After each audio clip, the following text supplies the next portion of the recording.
Salut à tous, bienvenue dans cette nouvelle vidéo. On va revenir sur la victoire exceptionnelle hier soir du Paris Saint-Germain, 4-2 face à Manchester City. Le Paris Saint-Germain provisoirement qualifié pour les barrages. On va revenir aussi sur les propos de Pep Guardiola sur le Paris Saint-Germain, sur la suite de la Ligue des Champions. Comment va-t-il se passer la suite des événements avec Enrique?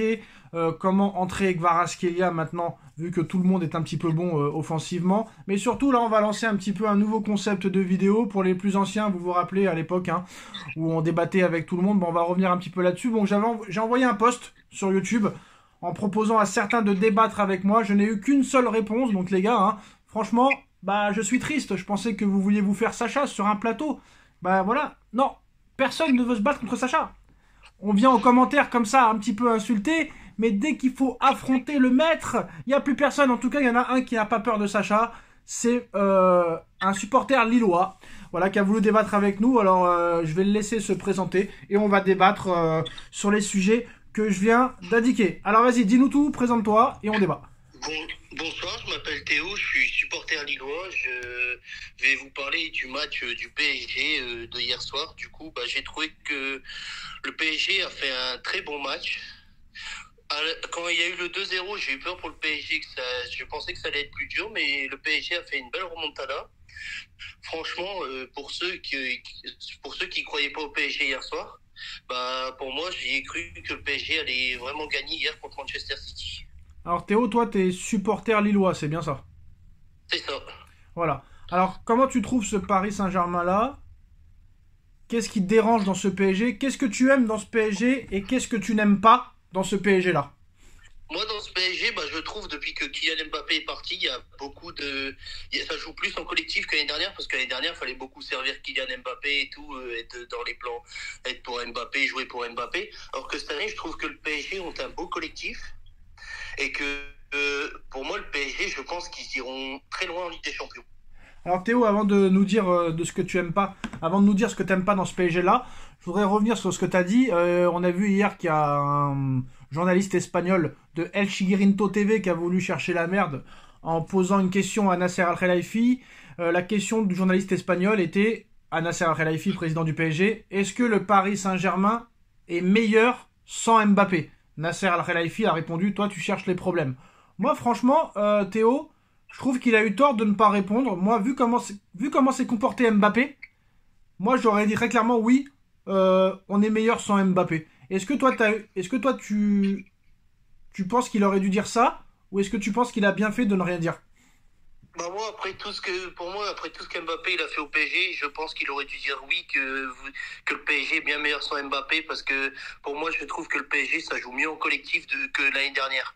Voilà, parce qu'il faut pas oublier quand même que Mbappé au PSG a eu le salaire, le plus gros salaire de l'histoire d'un footballeur, 72 millions d'euros par saison, que le Paris Saint-Germain lui a tout donné, que Nasser Al-Khelaifi, le Prince, etc. lui ont tout donné, et que le mec nous l'a mis à l'envers. Il nous avait promis de prolonger, et à l'arrivée, il n'a pas prolongé. Maintenant, il attaque le PSG en justice maintenant depuis plusieurs mois. Donc je vois pas pourquoi Nasser n'a pas voulu dire la vérité des choses. Après, t'aurais pu le dire dans un truc un petit peu moins cash. T'aurais pu dire c'est différent, là il y a plus de collectifs, etc., etc.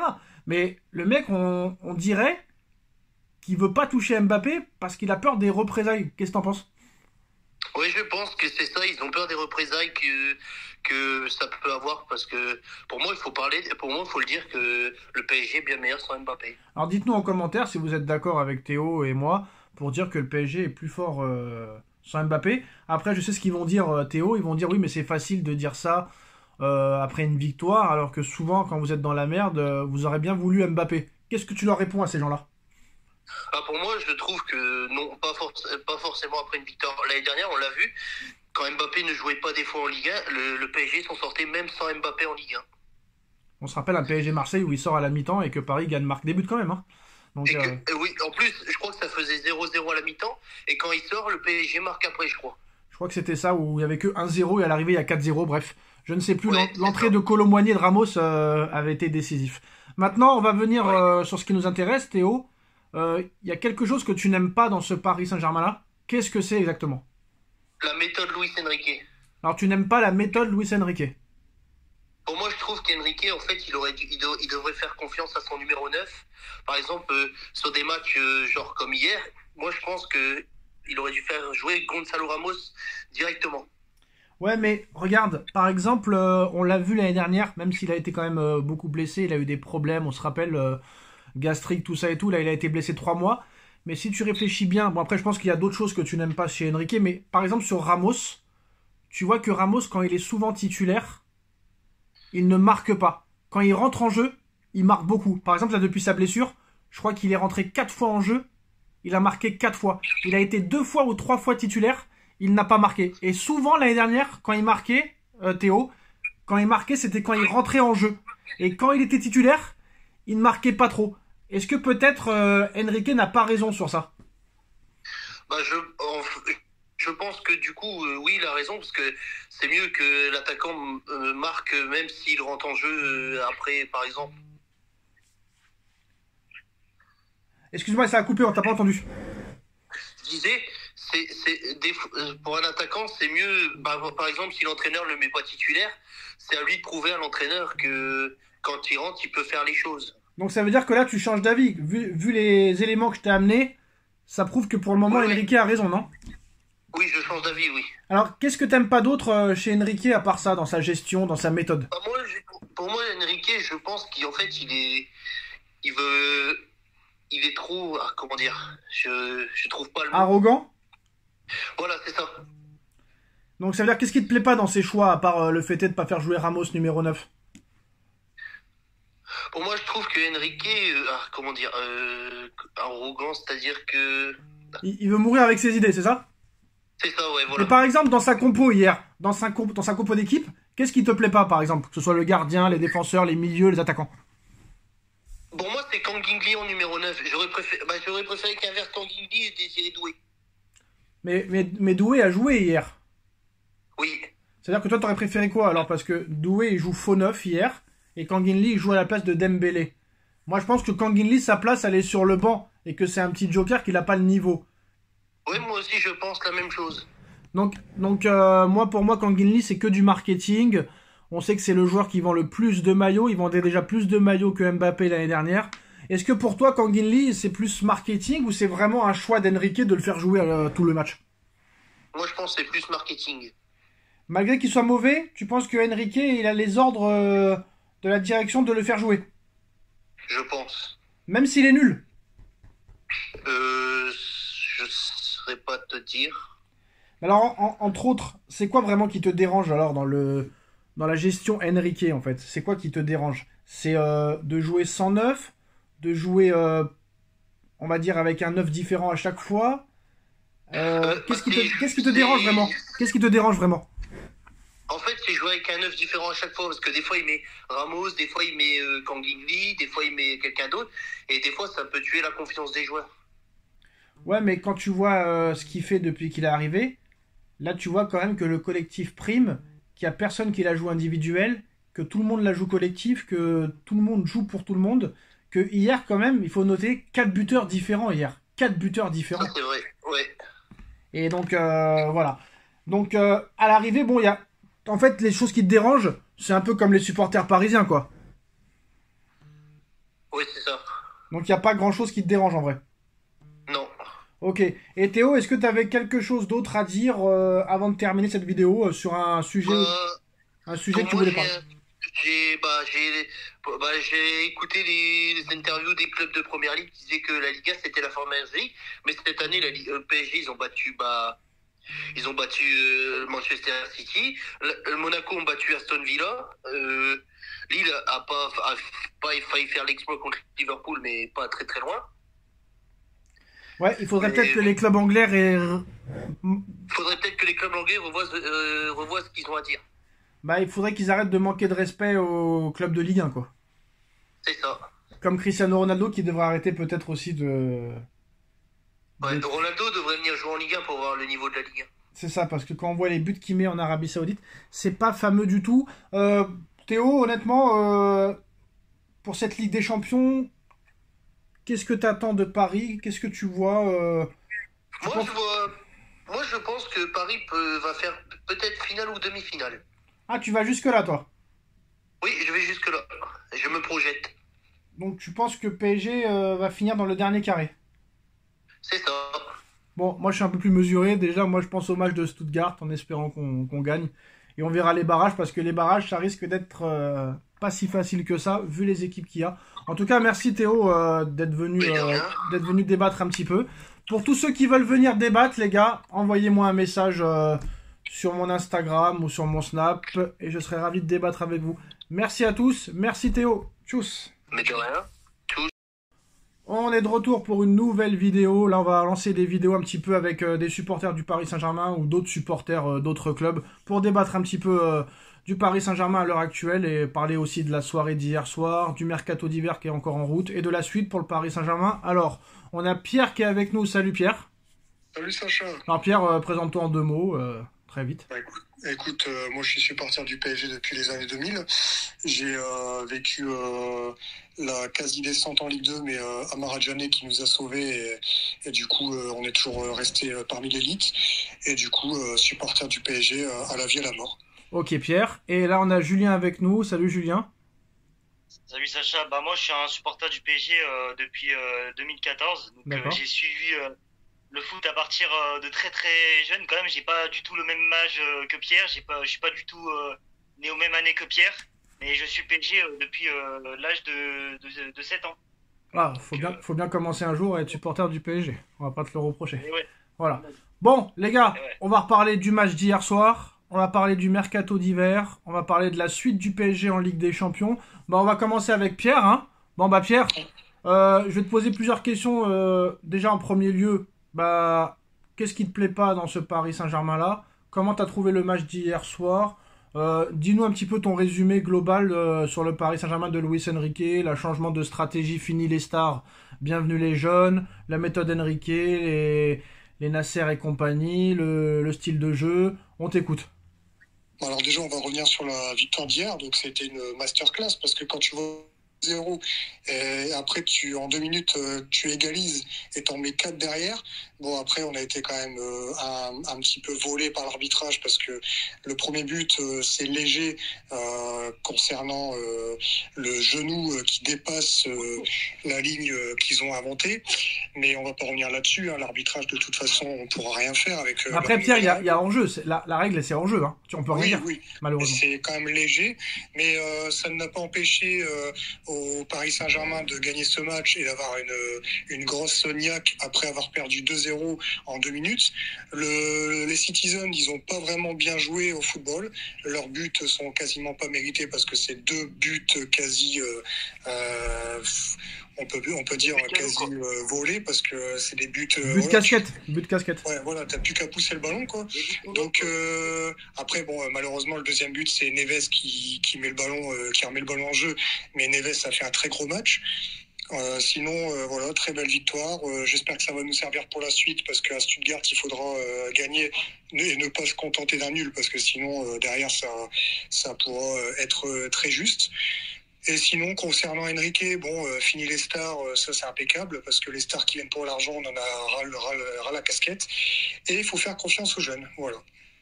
Alors, Julien, toi, par exemple, comment t'as trouvé ce PSG-là? Est-ce que ce PSG-là, pour toi, d'hier soir, peut être à ce niveau-là toute la saison, au minimum en Ligue des Champions?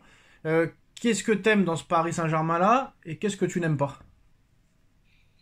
Bah déjà on va en parler, je vais commencer par parler du match d'hier. Bah c'est sûr, comme il a dit Pierre, c'est 2 buts qu'on offre et ça fait depuis des années maintenant, hein, notamment depuis la remontada. En fait à chaque fois qu'on prend des buts, c'est toujours des buts qu'on offre. En fait, c'est pas des buts où c'est des belles actions, c'est toujours nous qui offrons les buts. Et c'est toujours comme ça qu'on se fait éliminer. C'est toujours le même scénario. On domine les matchs, mais à chaque fois c'est toujours nous qui offrons les victoires aux adversaires. Et c'est comme ça depuis des années maintenant. Ça n'a jamais été des grosses performances des équipes d'en face. C'est ça que les gens veulent pas comprendre. Et Ouais. quand le PSG se met à ce niveau-là, ils sont presque imbattables. Moi, je le dis depuis toujours maintenant. Comme hier, ils ont fait, comme depuis un bon moment maintenant. Donc le PSG, quand ils jouent à ce niveau-là, ils sont presque imbattables. À part une ou deux équipes, comme le Real ou Liverpool, surtout le Liverpool de cette année. Moi, je vois personne qui peut nous battre quand Paris joue à ce niveau-là. Ça, c'est sûr et certain. Alors, Et par rapport à ce PSG-là, qu'est-ce que j'aime bien dans ce PSG? c'est que bah là, il n'y a plus de problème, il n'y a plus de polémique, il n'y a plus de problème extra-sportif ou quoi que ce soit, quoi.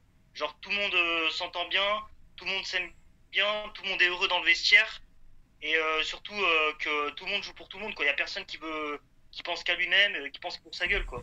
Alors j'avais deux questions pour vous. Est-ce que, trois questions même. Est-ce que le fait est d'avoir recruté Kvaratskhelia, ça a tout changé par exemple pour Barcola? Parce que depuis que l'arrivée de Kvaratskhelia est officielle, Barcola c'est 3 matchs, 3 buts, 2 passes décisifs. Comment ça va se passer si jamais Paris poursuit en Ligue des Champions? Qui c'est qui va sauter? Qui c'est qui va jouer? Est-ce que l'arrivée de Kvaratskhelia va encore plus renforcer cette équipe? Ou est-ce que ça va poser des problèmes devant? Parce qu'il y en a un obligatoirement qui va s'asseoir sur le banc, à moins qu'il joue avec les 4 de devant. Deuxième question, est-ce qu'avec Kvaratskhelia le PSG sera plus fort? Et troisième question, Pierre par exemple, est-ce que le match qu'on a vu hier soir, est-ce que Paris peut être à ce niveau-là toute la saison du moins en Ligue des Champions, sachant que Enrique hier en conférence de presse a dit que contre Eindhoven et l'Atlético, on avait été meilleur que hier soir contre City. Et pourtant, il y a eu victoire hier contre City et malheureusement il n'y a pas eu victoire sur ces deux derniers matchs, excusez-moi. Alors déjà pour l'arrivée de Kvaratskhelia, moi je suis très content parce que c'est un très très bon joueur. Il peut jouer sur les ailes comme il peut jouer en faux numéro 9, sachant que Enrique veut jouer sans numéro 9. Il pourra donc, on avait besoin de concurrence à chaque poste et le Paris Saint-Germain commence à faire ce que l'on voulait, c'est-à-dire doubler les postes. Ça c'est très très bien. Le fait de son arrivée, Barcola, il s'est senti un peu menacé et hier il a répondu présent, donc ça va. J'espère qu'ils vont pas se battre dans les vestiaires, mais ça va donner une concurrence très très forte. Et pour la suite de la Ligue des Champions, j'espère que ce match va leur donner un meilleur visage et va les booster, parce que j'avais l'impression de voir le même match qu'on avait fait contre le Barça avec Mbappé. Ils étaient dopés et là on a gagné sans Mbappé, donc voilà, sans Mbappé on peut gagner des matchs. Notre ancien meilleur buteur, et j'espère vraiment que par la suite contre Stuttgart déjà on aura un très bon visage et qu'on va pas se contenter d'un match nul comme on avait fait face à Dortmund la saison dernière. Et Julien, est-ce que tu penses que ils peuvent être à ce niveau à tous les matchs en Ligue des Champions? Parce que là je parle pas de la Ligue 1, tu as 10 points d'avance sans jouer vraiment exceptionnellement. La Coupe de France, il n'y a plus personne, tu vas la gagner tranquille. Honnêtement, est-ce que Julien, le pari qu'on a vu hier soir, on peut le voir à chaque match en Ligue des Champions? Moi, je suis sûr que oui. Moi, franchement, si tout le monde se donne à 100%, surtout qu'en Ligue 1, ils vont moins se donner vu qu'ils ont de l'avance. En Coupe de France, comme tu as dit, à part Lille, il n'y a presque plus personne. Donc maintenant, je pense qu'ils vont tout donner sur la Ligue des Champions. Et si tu as Kvaratskhelia, parce que moi je le prononce comme ça, qui est là, et là, ça va faire plus de profondeur de banc devant. Et là, ça va permettre aux joueurs de plus souffler. Et c'est pour ça que moi je suis sûr que Paris peut être à ce niveau-là pendant toute la Ligue des Champions. Parce qu'en Ligue 1, ils vont moins se donner, comme je l'ai dit, parce qu'ils ont de l'avance. Et en Coupe de France, il y a presque plus personne. Donc moi, je suis sûr que Paris peut être à ce niveau-là pendant toute la Ligue des Champions. Moi, j'ai aucun doute. Vu le match qu'ils ont fait hier, franchement, j'ai pas de doute là-dessus.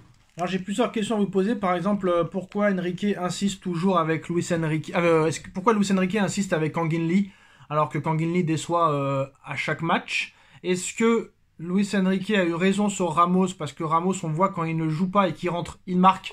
Quand il est titulaire, il ne marque pas vraiment. Est-ce que Kang-in Lee, c'est un coup marketing?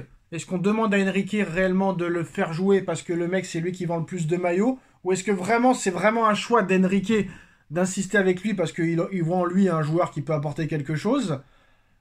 Et la troisième question, si vous vous en souvenez, on va revenir sur la question du journaliste espagnol hier qui a posé à Nasser Al-Khelaifi la question ultime, est-ce que Paris est meilleur sans Mbappé? Et Nasser a mis un petit peu en touche.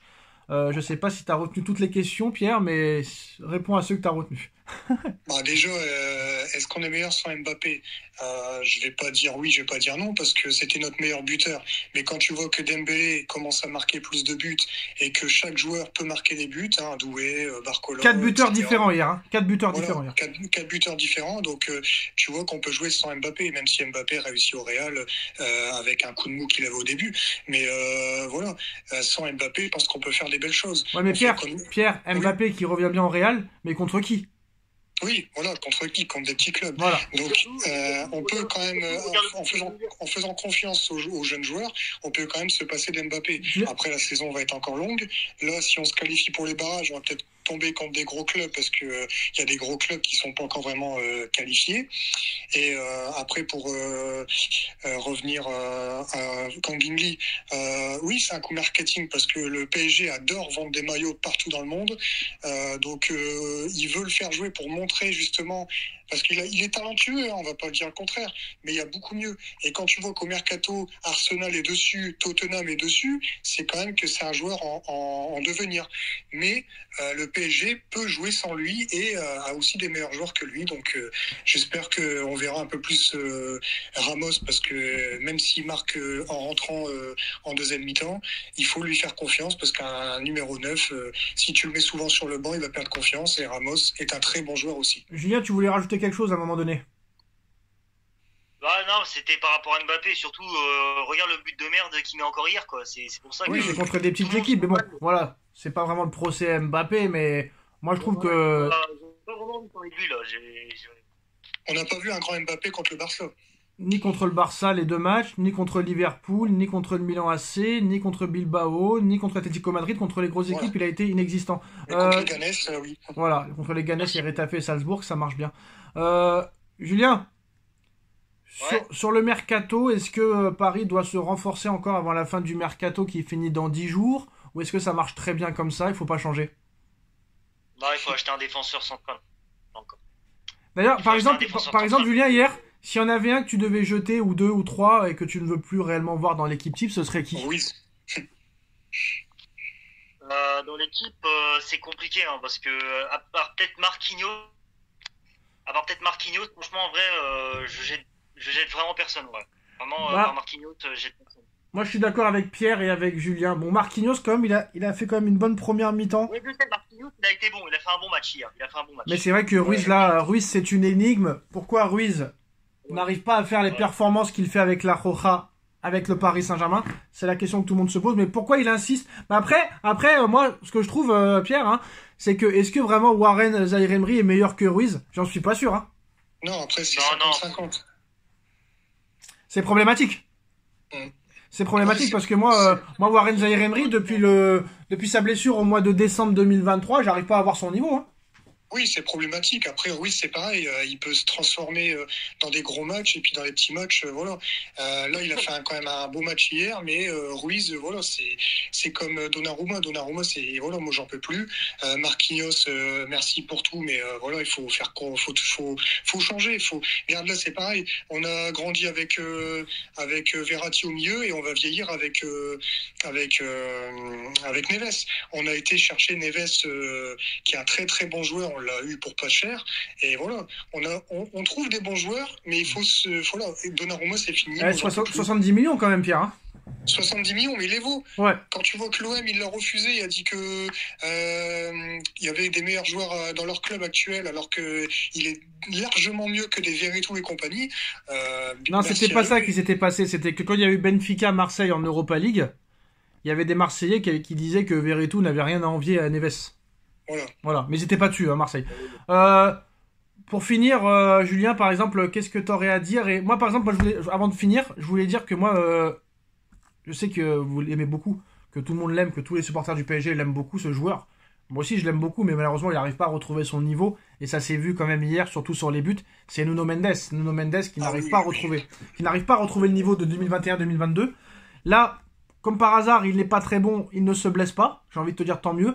Mais quand même, hier, comment il se fait enrhumer sur le premier but, c'est quand même chaud. Et c'est pas la première fois que ça arrive, surtout en Ligue des Champions. Il va falloir que Mendes se renouvelle et change un petit peu sa façon de jouer, parce qu'il risque d'y avoir problème sinon. Hein, Julien? Ouais. C'est tout? Ok. Ah bah, c'est sûr. Quand tu te fais enrhumer par un défenseur central qui est pas technique du tout, c'est sûr, c'est compliqué. Hein. Mendes, là, en fait, le gars, il a peur de se blesser. J'ai l'impression, quand je le vois jouer, genre, il ose pas mettre le pied. Genre, le gars, tu vois qu'il se donne plus comme avant. Genre, avant, quand il se donnait, bah, c'était un peu pour ça qu'il se blessait. Parce que le gars, il se donnait tellement à fond que Là, à un moment donné, il y avait une petite blessure. Là, il se donne plus et il se blesse plus. Donc, Tu sais, Kangin Lee me fait penser à Draxler, c'est le mec qui prenait aucun risque, tu sais, qui veut pas perdre le ballon, et je fais des passes en arrière, et je fais des passes en arrière, comme ça on peut rien me reprocher, tu vois ce que je veux dire? bah, ouais. T'es pas d'accord avec ça, Pierre? Mendy, il est meilleur en Angleterre. Si, bah après, moi, j'ai l'impression qu'il veut pas. Parce que quand il était à. C'était à la Real Sociedad, là, il me semble, non? À Valence, je crois, non? Ouais, ou à Valence, il était très très bon. Et là, aujourd'hui, je sais pas, on dirait qu'il a un peu peur d'attaquer. Ouais, mais Pierre, ces mecs-là, tu sais bien que ces mecs-là, quand ils sont dans des clubs où il n'y a pas vraiment de pression, où il n'y a pas vraiment obligation de victoire, ils jouent très très bien. Et dès qu'ils vont dans un club très très haut, où il y a obligation de victoire, ils ne sont plus les mêmes. Oui, c'est ça. Ils ont la pression et du coup, ils ont un peu peur de montrer ce qui valait avant. Et pour revenir si je peux me permettre, pour revenir à Mendes, je pense que c'est le fait par rapport à son salaire et le fait que son transfert a été avorté à United que bah, dans sa tête, il est un peu perturbé. Non. Et j'espère qu'il va revenir un peu Alors, Pierre, très fort comme au début. Alors Pierre, apparemment, il n'y a pas eu de transfert avorté. Il n'a jamais eu l'intention d'aller à Manchester. C'est juste qu'il a utilisé Manchester pour que Paris lui donne le salaire qu'il souhaite. D'accord, bah, Voilà. j'espère qu'ils vont lui donner son salaire Voilà. et qu'il reviendra très fort. Il a jamais voulu aller à Manchester United, surtout pas chez le 14e de Première League. Donc Ah oui. voilà. Est-ce que Julien, tu as un dernier mot à dire avant la fin de cette vidéo? Bah, en fait, je voulais revenir vite fait sur le débat entre Ruiz et Zaïre Emery. Pour moi, entre les deux, il n'y a pas photo. Hein, parce que quand tu vois le Ruiz de l'Euro et Warren Zaïre Emery, la première partie de saison qu'il fait l'année dernière, pour moi, il n'y a pas photo. Ruiz est au-dessus. Hein. Pour moi, Ruiz, il est clairement au-dessus de Zaïre Emery. Hein. Même un Ruiz à ce niveau-là en ce moment est meilleur que Warren Zaïre Emery. Non, non, pas en ce moment, mais quand je vois le Ruiz de l'Euro, Ouais, mais le problème c'est bah, que il est là, au-dessus d'Zaïre Emery. là Julien, on a ni le Ruiz de l'Euro, ni le Warren Zaïre Emery des 6 premiers mois de l'année dernière. C'est compliqué. Ah bah là, c'est compliqué. Là, un des deux, c'est pareil. Hein, c'est compliqué. Alors Pierre ou Julien, est-ce qu'il faut acheter un milieu défensif d'ici la fin du mercato, un autre milieu supplémentaire? Il faut se renforcer au niveau de la défense, ça c'est sûr et certain. Quand on voit les buts qu'on se prend sur coup franc, sur des cafouillages dans la surface, même Donnarumma, moi j'en peux plus, il y a du mal à sortir, il y a peur, même depuis qu'il a pris le coup dans le visage, parce qu'après on dirait que l'arbitre est contre nous ou avec nous. Là, quand Monaco était contre nous, parce qu'il n'a même pas mis carton rouge, je pense qu'il a peur de sortir et du coup il se prend des buts que d'autres gardiens pourraient arrêter. Le problème avec Donnarumma, c'est qu'ils ont essayé sa faux neuve. Bon, ça n'a pas été trop top, d'accord. Il a arrêté 2 pénaltys contre Lens, mais bon, on a vu qu'au niveau contre le Bayern, ça n'a pas été ça. Il a eu sa chance, il l'a fauté. Tenas, il s'est complètement fracassé en Ligue 1. Donc il faut bien mettre un gardien. Chevalier pour l'été prochain, malheureusement, pas pour cette année. Pour l'été prochain. Mais là, on est à l'instant T. Il nous faut un gardien numéro 1 et à part Donnarumma, on peut pas mettre autre chose pour le moment. Ouais, non, ça serait plus en défense qu'il faudrait, parce que Skriniar, j'en peux plus. Marquinhos, c'est trop juste. Pacho, c'est un guerrier.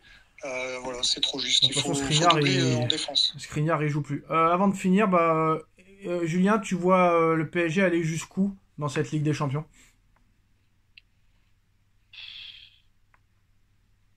Au moins jusqu'en quart, au moins en quart. Donc tu penses qu'ils passeront les barrages déjà?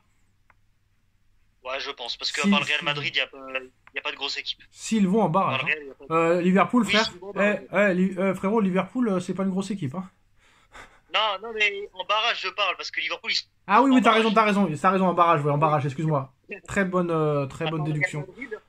À part le Real Madrid, en barrage, il n'y a pas non plus de foudre de guerre, t'es d'accord? D'ailleurs, je pense que, je sais pas, parce qu'il y a une nouvelle loi maintenant, un nouveau format. Je sais pas si tu le sais, Pierre, est-ce que les Français peuvent se rencontrer en 8e? Parce que là, tu vas peut-être te retrouver avec 4 clubs français en barrage. Je pense que les clubs français, les clubs des mêmes pays, peuvent pas s'affronter en barrage. Hein. Alors pour l'instant, non, mais je pense c'est en cours de discussion. Quand tu vois que pour la Coupe du Monde, ils ont augmenté le nombre d'équipes, je pense qu'ils seraient capables de faire jouer, par exemple, le Brest contre Lille ou le PSG contre. Ouais, mais là pour les barrages là, je sais pas s'ils peuvent s'affronter les clubs des mêmes pays. Pour cette année, je ne pense pas, mais s'ils n'ont pas le choix. Je sais pas. On verra. En tout cas, on verra. Peut-être 4 clubs français en barrage. D'ailleurs, Pierre, j'ai l'impression que tu as la même voix que Nabil Djellit. Tu vois qui je parle? Pas du tout. C'est le mec de l'équipe 21 là. Ah, peut-être, ouais. Ouais. Je sais pas si t'es d'accord avec moi, Julien. Bah, il ressemble un peu quand même, hein. C'est vrai qu'il a un peu la voix, ouais. La voix au début, je me suis dit, va voir si c'est pas Nabil Djellit qui m'a appelé en scred. Ah Ah, non, Attention. pas du tout. Ok les gars, bah merci d'avoir... Je déteste l'équipe 21, donc... Bah, on est deux. On est deux. Merci les gars en tout cas d'avoir débattu sur ça et je vous remercie et à très vite pour une nouvelle vidéo. Tchuss. Merci à toi, Tchous. Salut, les gars.